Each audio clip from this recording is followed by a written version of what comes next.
welcome back. If you're new around here, then hi, nice to meet you. And if you're returning, thank you very fucking much for coming back. Always say at the start of my videos, and that is your fucking word of warning, including that one, that I do swear on this channel. Love a sweary word. We're from Scotland here, and it just kind of rolls off the tongue. It's part and parcel for the course. Just your word of warning. You're not into that? Totally get it. Click off now, fine. Otherwise there's a subscribe button here if you like somebody who likes to rhyme off swear words more often than Billy Connolly. But anyway, hello, how are you? I hope you are all well. This video is going to be a little bit different. If you haven't been here before, my name is Alana and I'm a 30-something Scottish lady, and I like to usually ramble on about makeup, skincare, the odd travel vlog, the odd little bit of usual like planning, that kind of shit. I've tried it all, to be honest with you. But this video is going to be all about me. Vanity at its fucking best, right? So I decided I would do a little Q&A. There's two reasons for this. One is I like YouTube to be a community. I like people to speak to each other. That's what I enjoy about it. I like the fact that you can meet people and people who have like-minded interests and kind of get to know each other. I think there's things that people don't know about me that maybe, you know, you come on here and you think it's all lipstick and hair, you know, but actually there's a lot to my other side of my life, my professional life, that I don't really talk about. And there is a lot of people who know me personally, who also follow me on Instagram, who do know what I do in my professional life and my personal life. So I thought we would just open the floor a little bit. So I put a thing out on Instagram, and I want to say thanks very much to Stephen. Stephen has his own channel. He's called Stephen of Fortitude over on Instagram. But I also gave him a little heads up because I knew he'd done a few of his very first videos. He started his YouTube channel very, very recently, but his first video was a Q&A and get to know me. And I said to him, how did that go for you? I'm a little bit worried. But he was like, put it out, see how it goes, and he gave me a few hints and tips. So I've done that. Thank you very much, Stephen. And actually got a much better response than I expected. So fuck me, we're doing it. And that's what this video is going to be about. If that sounds like your kind of thing, grab yourself tea, coffee, cuppa, whatever the fuck you want, and then just keep on watching. I've got the same biscuits from another video because no, I absolutely didn't film 3 videos in the one day because I'm a busy full-time working person. And if you noticed that, these are clever cats, aren't you? Oh fuck, I sounded like Carol Baskin there. Yes, I do like to dunk my biscuits. I'm sorry if anybody, my gran used to fucking hate it when people done that. I fucking love it. Excuse me while I have a personal moment with this biscuit now. Alright, so I've saved, like screenshotted a lot of the questions. There was a lot of people asked similar questions, so I've tried to collate them as best I can where I can. And I think the first one to start with, which is probably the best place to start, is what made you make a YouTube channel? So, I have mentioned before that I watched YouTube for a very long time. And way back when I was kind of between 19 and 21, I lived in London. I went to uni and I'd done fashion design. Who knew? It sounds so much more glamorous than it actually was. It was fucking shit. But not that it was shit. I wouldn't change the experience for the world. But basically, I've always loved fashion, makeup, all that kind of side of things. Always, always, always. And my mum, my dad, like, we're getting tangents here, stay on lane. My dad used to make my clothes as a little girl. He was what you would call a seamstress. I don't know what you would call it. But he could also upholster furniture, he could also make curtains, he could do all of these amazing things and make clothes. And from that point, I had all this creative side of me that I loved doing things. I loved painting, I loved art, I loved all of those kind of things. And my mum, with regards to makeup and all that, she kind of grew up, especially in a time where the 70s and 80s, there was a lot of kind of glam rock, and then went on to new romantic stuff, and she loved makeup. She still does love makeup, but when you look at the photos she's got, like, she loved makeup. So I grew up watching my mum do wild and fantastic makeup. When you go to high school in Scotland, what happens is, basically, sorry, this is a long rounded way of telling you how I've got a YouTube channel, but we'll get there. What they do is they'll be like, okay, you're gonna learn a basis of all subjects, and then you get to a certain age and they'll say, right, pick subjects you want to specialise in, you do that, and then like basically by the time you're getting to kind of 15 or 16, they're like, right, you're really good at this stuff, so pick these. And I was really good at music and art and English and all these kind of, I presume you would say, more creative avenues, so I took them. But as we all know, I'm diabetic, and when I was 12 I became diabetic, and I strongly thought I'm gonna become a nurse, that's what I want to do. But I was no good at science. I didn't do any sciences. So I followed that pathway. 4 years ago this month, oh, it's amazing how it just hits you sometimes. Breathe. My dad went into hospital. He had a massive stroke and he died about 10 days after he went into hospital, when I was in a place where I didn't know what to do. The reason I started filming myself, it wasn't on this camera, it was just on my phone, was because I wanted to make sense of my own head.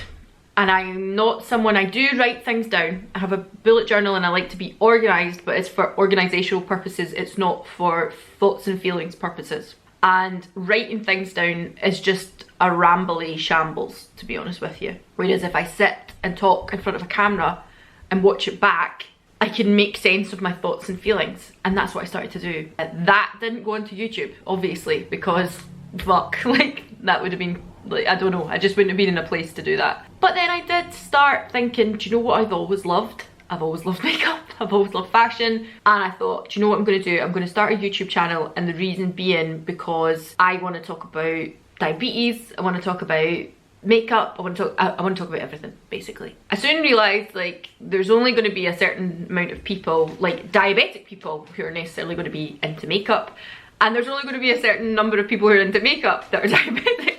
And that kind of thing, like the two didn't really gel together. So from there, I thought I'm just going to talk about the things that get me fired up. And that is actually another question that came from Stephen, like what are the things that get you fired up? Healthcare is absolutely one of them. I'm obviously a nurse. YouTube and makeup and fashion is obviously another, because I have that creative avenue from my dad. So that is why I started a YouTube channel, because initially I needed to get the stuff out my head onto a screen to make sense of it. So I wanted to speak about makeup and fashion, and I wanted to speak about all these things, and I thought, let's get all this out my head and onto a camera instead. Let's do that. And that's where it came from. It's weird. It came from my dad dying and me coping with my thoughts and feelings, and it turned into this. So that's what happened. That's what happened.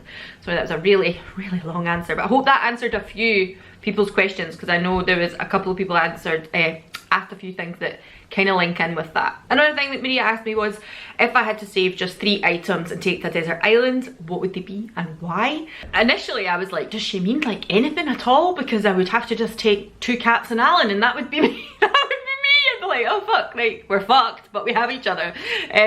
But then she said cosmetics, I forgot to say.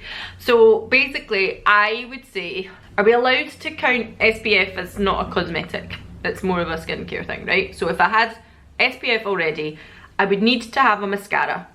Hands down, I would need to have a mascara. I would then probably take something like, it could be a cheek product, but something I could put on my lips too, because I feel like these are really easily interchangeable. Then some sort of thing that would be dewy. Some sort of, not necessarily a highlighter, but something that I could use that would be like dewy as well. Probably something like that. Alright, so Meg's from The Painted Lip. I'm going to put her channel up here. She's a lovely, lovely lady. So she asked me, what was your first memory of using makeup? She asked me what your favourite adult libation is, and what do you want for your channel? So first of all, my first memory of using makeup. My mum, I remember it well. I remember the house we were in. I moved about a lot when I was younger, and I remember it.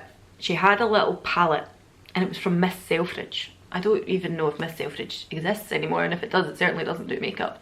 But it was like a little palette where there was a bow at the side, it had lipstick kisses all over it, and you opened it up and then there was like a couple of tubes, and it was essentially what now you would maybe see as a cream shadow, but it was powder. It was absolutely powder. And it had a couple of them and it had different colours, and then it had like a wee lip bit, it had a wee bit, do you know what it had? I remember my mum having eyeliner that you had to spit into. Or wet your brush. My mum would be like, you wet it on your tongue, you roll it in the eyeliner, and then you put the eyeliner. Like, I was a child, like I wasn't wearing eyeliner, but I remember my mum doing it. I remember watching my mum doing it, and yeah, that little palette, that's my earliest makeup memory, I think. I must have been about 4 or 5, and me wanting to play with it as well. But yeah, my mum having this eyeliner that you would wet the brush, and she was like, this is like in your tongue, put it in. It's actually making me cringe, but it's true, absolutely true.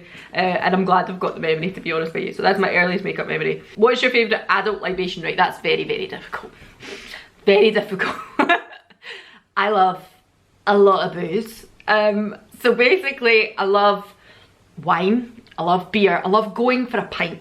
That's my thing. Like, I love going for a pint. I've always been a bit of a rock chick. I like having a pint. I like having a pint with the boys. I know that makes me sound like a dick. I'm not one of those women who's like, I don't like women. I'm not one of those women. But at the same time, I've had a lot of male friends throughout the years, and it would be more susceptible for me to be like, right, I'll have a pint with the boys, than it would be to stand and have a glass of pink fizz with ladies. Like, that's me being very stereotypical, but it's true. I also like pink fizz. I'm not gonna knock it.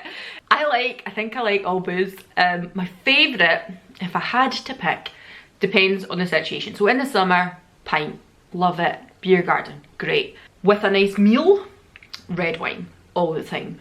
Absolutely every time. If I'm on a night out, then probably a Jack and Coke. Jack Daniels and Diet Coke. That was always my thing. That was my go-to throughout all the years. All the clubs I went to, Jack and Diet Coke. Me, through and through. Wouldn't necessarily be my first choice at home now. What I really do love and haven't had for a long time is, what's the cocktail? An old-fashioned. I love an old-fashioned cocktail. That's probably my favourite. If I go somewhere that does cocktails and they do a good old-fashioned, that's what I order. Also makes me feel like a fucking Don Draper motherfucker. Oh, how times have changed. Yes, sorry. And then the last question she had was, what do you want for your channel? I don't know, is the honest answer. I mean, probably it would be nice at 300 and something just now. Maybe closer to 4? I don't know, I'd have to go and check. That might be me blowing my own trumpet there. But I think I would love to get to 500 subscribers. I would love to get to 1,000, but I think that's a long way off. And I think if I did get to 1,000 subscribers, I might just be great. I don't really know what I would do with myself. But I would love more engagement from my channel. That's probably it. Like, I don't mind whether I've got 300 of yous or I've got 3,000 of yous.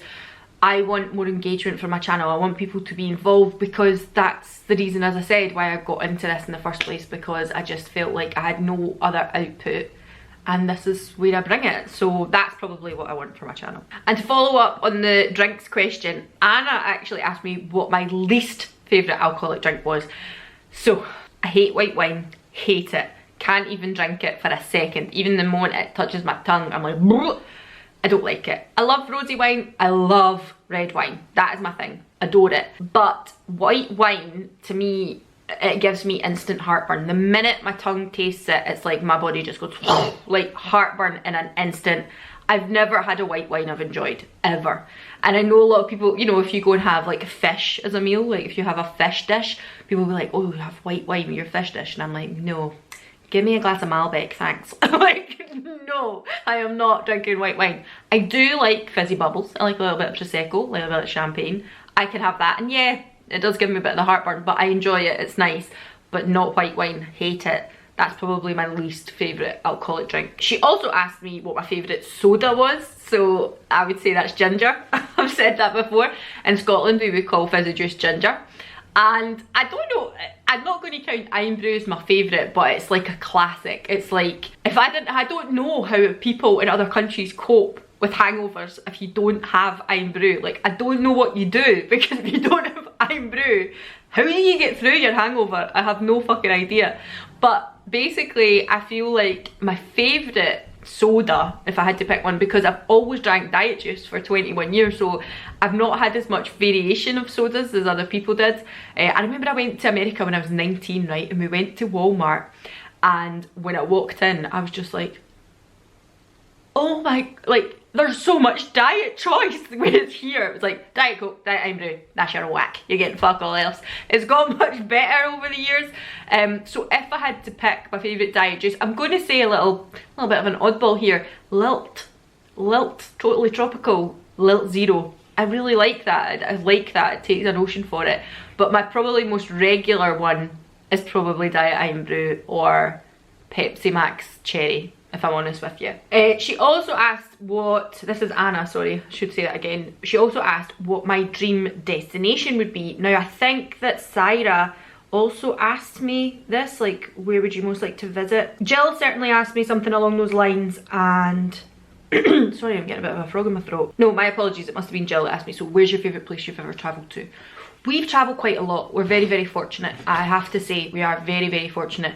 We've been in the position to do it. We've been in a place where financially we've been able to do it, and that's been really good. I think our favourite destination would probably be Greece.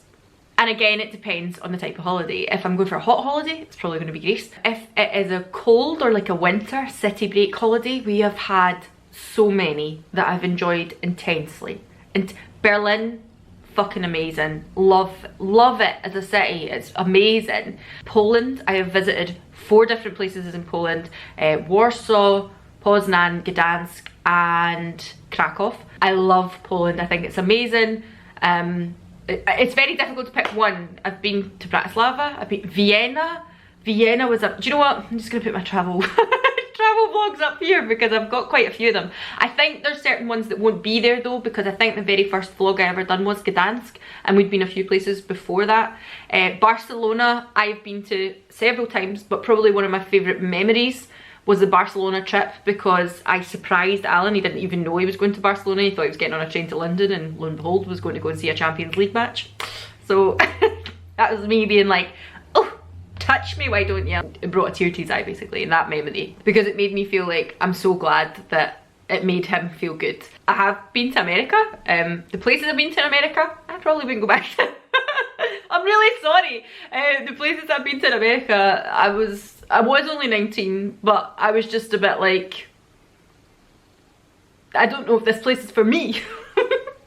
I'm sorry. And I actually now have changed. Like, if you'd asked me 6-7 years ago, like, would you go to America, I'd be like, absolutely not. My mind has changed since. I think there's different parts of America I'd like to go to now. We were hopefully planning 2020, we were going to do a bit of a West Coast tour from Canada right down. That fucking didn't go to plan, did it? But I've been to Australia as well. I honestly, my favourite place, I'm gonna probably say Greece. I love the culture, I love the food, I love the heat. They're just so laid back. I think it's a great place. Scenery, all that kind of stuff is amazing. But as I say, for different reasons, like for city break reasons, I'm gonna probably say Vienna as like one of the most amazing places that I visited. And I can't, it's just so difficult. Like, I can't say there was things about where I went in other places in the world that makes them any lower, but just Vienna was magical. It was so, so good. So I'd probably pick there. So with all those places that I've travelled to, quite a few of you asked me, is Scotland home? Would you stay anywhere else? Will you leave Scotland? Do you think you'll always be in Scotland? The long and short of it now, at 34 is yes, I probably will be in Scotland. I think Syra actually asked, is Glasgow going to be the place where you'll be forever? That I don't know. I have lived all over the place, in the UK, not abroad. I've lived, okay, so basically, here we go. You didn't think this was going to be a quick video, did you? So my mum and dad are from Glasgow originally, and my dad's family moved up to Fife when I was not born, right? My dad kind of followed his family up there for visiting and all that kind of stuff, and while my mum and dad were staying there with my uncle at the time, she was heavily pregnant in January, might add, and went into labour and had me in Fife. So even though we were from Glasgow, we were visiting in Fife, we were born in Fife, what can I say? It's a scandal, I know. My mum and dad then decided that, not straight after I was born, obviously, but they decided that basically they would try and buy somewhere up there. And it was in the East Neuk. It's never been any other areas of Fife. It was just in the East Neuk of Fife. And they thought, right, okay, we're going to do this. We're going to make life up here. It's really good for kids. It's a great place to be. But my mum was very homesick for Glasgow. Didn't really like up in Fife. So we ended up back down in Glasgow, and we were staying with family down here. It got to a point where, at the early point of my life, we were classified as homeless. We were living in a homeless accommodation unit. And then basically from there, my dad was like, look, we were better off in the situation we're in just now. We were better off in Fife. There's less people, there's probably more accommodation, my family are up there. My mum had family here, but Glasgow's obviously such a big population, so then we went back up to Fife. Then as I got older, I moved back to Glasgow. When I got to about 17, I moved back to Glasgow, stayed with my cousin, and from there I then moved on to Newcastle, then London, then back to Fife with my mum, but then in a different part of Fife. I got a different house, I bought my first property, and then therein me and Alan were together and I moved back to Glasgow. It was always my intention to end up back in Glasgow at some point, but there were just different reasons in my life at the time that from leaving London I decided I wanted to go back up towards my mum and dad, and that was kind of personal choice. and I studied my nursing up in Dundee. As soon as I finished my nursing, I knew as soon as I finished my qualifications, I got a job up in Fife. I worked there for about a year and a half, and I knew I was always going to come back to Glasgow. Always. Do I think I will ever leave Scotland? You can never say never. I don't think I'll ever live anywhere else other than the UK. And that saddens me greatly, actually. I would love to be able to go and live in other parts of the world. But with regards to healthcare and regards to free healthcare and needing to have something like, I am on an insulin pump, I am on a Libra, which is a little button on the back of your arm that reads your blood sugars. These things are all very, very expensive. And if I didn't have free healthcare, then I would not be able to afford to have these things in other areas of the world. That's probably why I didn't do as much long-term travelling as I was like. When I was at uni the first time round doing fashion design, I obviously went to London, but other people I knew went to New York and France and these other more exotic places. That wasn't an option for me. I couldn't have went and spent a year abroad somewhere because I don't know how I'd have got my insulin and stuff like that. If something went wrong with my pump, what would I do? So do I think I will ever leave Glasgow, Scotland or the UK? Glasgow maybe, Scotland potentially, possibly, but the UK probably not, unfortunately. And it's purely for that reason. If I didn't have any chronic illnesses, I would love to just go and try something somewhere else wonderful and just give it a go. So that's the honest truth. Okay, another thing that quite a few of you asked about was, what type of nurse are you? What do you work in? What do you do? I am what you would call an adult nurse. The place that I work at the moment is in gastroenterology. The best way that I could try and describe this to people is, it's basically all the shit of the day. Quite literally. If you think about specialities, you probably know. First of all, I'm going to break it down this way. Medical and surgical are two massively different things in healthcare. Medical covers all of your specialities in regards to respiratory, oncology, hematology, gynecology probably. Even then, that's a little bit of its own kind of thing. Cardiology, neurology a little as well. Like, it's all medical type things. Surgical is a lot more to do with, it might have gastroenterology, but surgical is completely different from what I do. So surgical is about surgery. So it's people here, you might have people going in with trauma, like a car accident, and then they need surgery. That's different. You have trauma, you have ortho, like, so people who break bones and stuff like that. You have people who are going in with, you know, something as simple as appendicitis, like acute appendicitis, and they need their appendix taken out, but it's still surgical. So it's a completely different area from me. People generally who are going into surgical are a little fitter, not always, because you might be a trauma situation. But most people who are screened for surgery are going to be healthy enough for that surgery. So they are a little fitter. People coming into medicine are a fucking car crash. They're a train wreck. That's just the long and short of it, honest to God. And it is hard work because you're not only taking in the reasons. So if you've got cardiology, that's your heart. You're getting the person in because there's something wrong with their heart. But they might have a lot of other things wrong with them. They might have something wrong with their liver. They might have something wrong with their bladder. They might have some, there's all these other things, although you're looking after them for their heart. The way I see it, and it's very much a personal opinion, and if there's any nurses watching this, please don't take offense. All these other specialities like respiratory, cardiology, diabetes, endocrinology, all these other areas, sorry, got a really itchy nose. Oh. They very much specify in their area. And they don't really diverge from it that often. But what you find is, so if somebody comes into cardiology, there's something wrong with their heart, and they kind of get that fixed, or they kind of look at it and think, oh, actually, it wasn't that big a problem, it's okay. It's actually on the back of they have an infection, and that then affected their heart. So they then send them on to someone else. If the heart isn't the issue anymore, then they get papped out. And where do they come? To me. So I'm in gastroenterology, which should be a speciality for people with gastrointestinal diseases such as Crohn's and colitis, or the liver. So basically I am anything between your mouth and your arse and all the bits in between, and I take absolutely everything. There is no specific like, we do not stick to specific nursing anymore. I don't see one type of patient, I see absolutely every type of patient. But if you were to ask me, I would say I am a gastroenterology nurse. That's where I work, and I've worked for the past 5 years and probably know a lot about. But also with my knowledge of diabetes, I've got 21 years worth of knowledge with diabetes. I know a heck of a lot about that as well. So there's a lot to take in. That's what I do though. And I work in gastroenterology / general medicine and COVID. Like everything in between. We get absolutely everything. Alright, I'm going to do some more like snappy questions because I figured that, you know, that might be a bit easier. So what is your current favourite makeup skincare item? Oh, there's too many, Jill. Jesus, you don't just fucking watch the favourites at the end of every month. To be honest with you, I'm kind of loving Charlotte Tilbury. Really enjoying first trials of it and really liking it. If a video is up. Okay, what way am I going?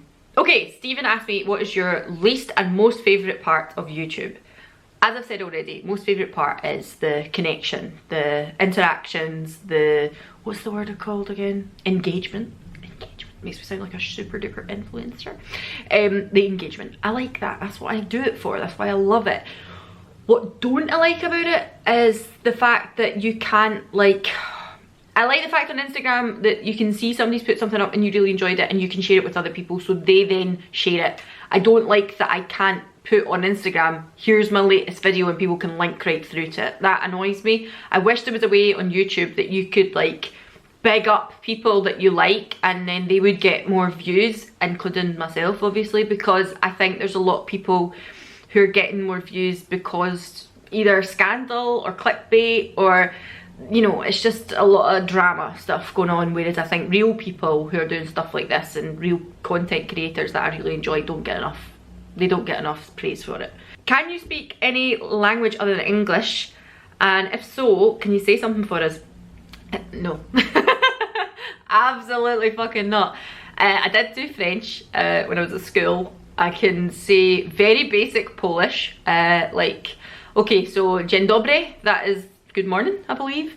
I always, whatever country I've been to, I always learn how to say good morning, good evening, please and thank you. That's what I try to do, at least, because I think just being polite is very, very nice. So obviously in Greece that is kalimera, and Esvaristo is thank you. France obviously is bonjour or merci. There's like two there. I could probably speak more French. I could speak really pigeoned French. If somebody was to speak to me in French, or if I can see it in French written down, I could probably make out what it is, and I could get through with being like, could you give me this, or can I get directions to, or, you know, can I have this in my coffee? Like, I would be able to do that. I could probably just about get through, but no, no, I cannot fluently speak any other languages. What is one thing you can't do without and always have a backup of? Probably Glossier Stretch Concealer. Probably. That's the one I always have a backup of. What's my favourite skincare brand? Very, very difficult. Very difficult. At the moment, it's probably going to be between The Ordinary and Yankee. I like both of them. I do really like Kiehl's as well, although they're a little overpriced. I do quite like them too. And I do like Gloss. Oh, it's difficult. Probably the Yankee or The Ordinary at the moment, if I'm honest with you. What are some of your favourite TV shows? Okay, so I love true crime stuff. Absolutely adore it. If I'm going to be watching any true crime stuff, I love true crime podcasts as well. I think I've spoken about that before in here.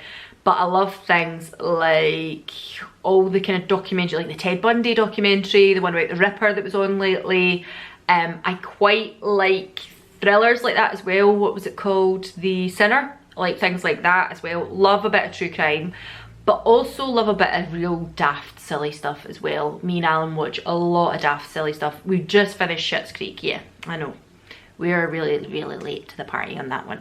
I like kind of easygoing, easy to watch stuff for half an hour, maybe while you're eating your dinner or something, like nothing you have to be too engrossed in sometimes. I don't like reality TV show. That's just not my thing at all.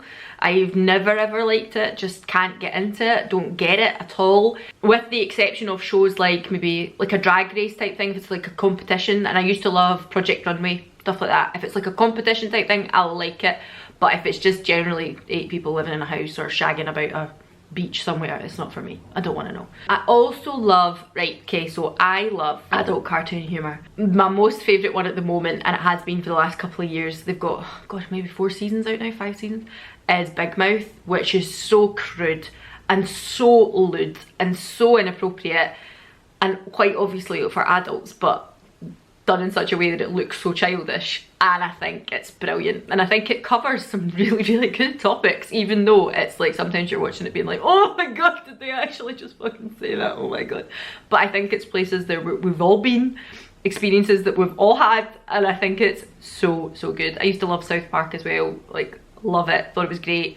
Bit of Family Guy and all that too, like, you know, that kind of stuff. I do like stuff like that though. That's probably my favourite, and just general comedy. I just love comedy. Lauren asked me, do you have any siblings, and if so, are you close? No, I don't have any siblings. I am an only one. When I was wee, that used to really bother me. When I was wee, I really desperately wanted a big brother, and my mum was like, yeah, logistically that's not gonna happen. But now, in hindsight, I was glad. Even before my dad passed away, I was glad that I was an only one, because the connection I have with my mum and I had with my dad was great, and I just don't know how it would have been. I mean, it would have been probably great in a totally different way if I'd had a brother or a sister, and maybe now I wouldn't necessarily feel alone at like, I don't feel alone, but I do worry about where my mum goes. It does worry me a wee bit that it's only going to be me. That makes me a bit horrible. But yeah, no, and I don't even have any close cousins or anything like that. We're not a particularly close family. We were when I was younger, but it's all fell to shit, to be honest with you. So no, I don't have any closeness, and I don't have any brothers or sisters. Do you read books or do you prefer films? Very much both, very much both. But last year I set myself a target of like reading more books, and I did do it, and I was so pleased with myself for doing it. So this year I'm going to set myself the task of 12 books, which is 1 a month. That's not too bad, and I can go through spates where I'll get through 2 in 1 month, and then 1 book will take me 3 months. Like, sometimes that just happens. Films, I have to be in a mood to sit down and watch a film. TV shows is different, but a film, I have to be in a certain mood to sit and actually watch films. But I love going to the pictures. So if I go to the pictures, we would go and see a movie every week practically before lockdown, so I am missing that. So both, probably both, to be honest with you. And that's where we're going to wrap this up, because I'm looking at the timer on my camera and I'm like, oh my god, 20 minutes, and the other one has already went for half an hour. Shit. So I'm going to wrap that up here. I hope that's, like, you know, a little bit more about me, probably more than you needed to fucking know about. If you have any other questions, anything else, or any other questions like to fire at me, put them in the comments. And with all that, I'm going to say goodbye. I hope you've enjoyed this, and I'll see you all again soon. Bye.